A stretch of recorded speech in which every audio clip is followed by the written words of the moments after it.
Evergrande est suspendu à la bourse de Hong Kong.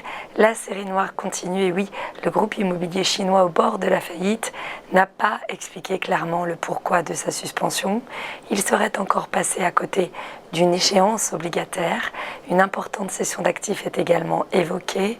Le cours d'Evergrande a chuté de 80% en bourse depuis le début de l'année. C'est donc reparti pour la pression sur les bourses. Le cours des actions du géant immobilier suspendu hier matin à la bourse de Hong Kong a refait ressurgir le spectre d'un possible Lehman. La dette des 260 milliards d'euros devrait s'étaler sur plusieurs semaines afin d'honorer les paiements d'intérêts et de réaliser les livraisons d'appartements. Et même si Evergrande semble avoir trouvé un accord avec des détenteurs d'obligations onshore, les incertitudes demeurent quant au statut du remboursement sur les obligations offshore, dont le règlement doit intervenir très rapidement sous peine d'une déclaration de défaut. Reste à savoir si le groupe réussira à dégager de la trésorerie pendant la période de grâce qui lui est accordée. La semaine dernière, il a malheureusement déclaré n'avoir fait aucun progrès significatif en matière de vente d'actifs.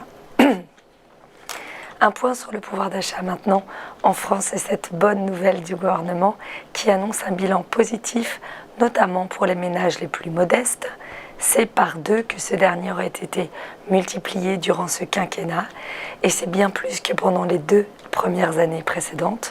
Selon les données budgétaires, toutes les couches de la population auraient gagné en niveau de vie. La hausse la plus forte concernant les 10% de Français les moins riches. Et cette donnée économique est une donnée cruciale, notamment en période de campagne, avec la fin progressive de la crise sanitaire, le reflux plus fort qu'attendu du chômage et l'inflation qui touche certaines personnes, dont dans le secteur de l'énergie. Le pouvoir d'achat est en train de devenir la première préoccupation des Français à l'approche de la présidentielle. Plus 4%, ce serait donc le gain du pouvoir d'achat en France avec des mesures prises depuis 2017, telles que la revalorisation de prestations sociales, en tout cas pour 10% des ménages les plus modestes, à prendre en compte également l'impact de la suppression de la taxe d'habitation. Au-dessus pour les 30% de ménages les plus aisés qui fournissent le gros des troupes électorales du macronisme.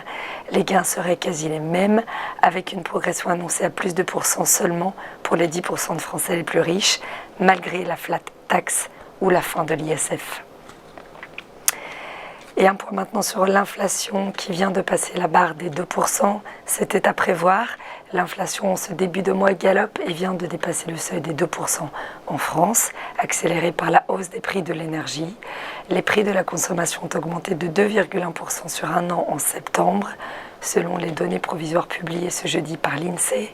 Principale cause de cette accélération donc, la flambée des matières premières et bien sûr des prix de l'énergie. Ce niveau n'avait pas été atteint depuis octobre 2018.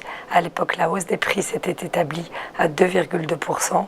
Pour la première fois cette année, la hausse des prix dépasse dans l'Hexagone la cible des 2% fixée par la Banque centrale européenne.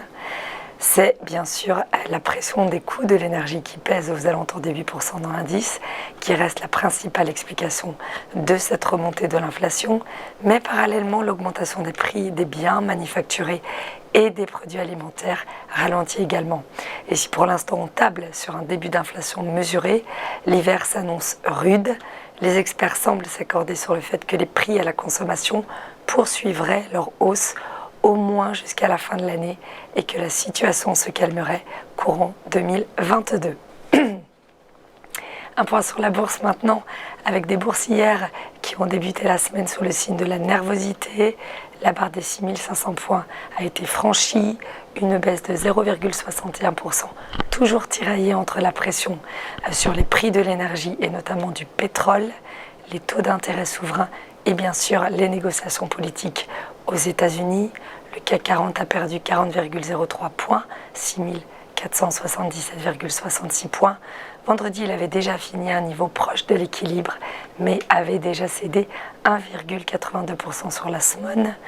Nervosité donc due à la hausse des taux d'intérêt sur la dette des pays, la hausse des prix bien sûr des matières premières, négociations tendues au Congrès sur les plans d'investissement Biden. Tout ceci donne moins de visibilité et bloque un peu la dynamique. Il semblerait que l'on soit revenu à des marchés et à des séances plus classiques, type pré-pandémie. Nous irons justement tester la tendance ce matin dans quelques instants. On marque une première courte pause et on revient tout de suite avec le chrono CAC.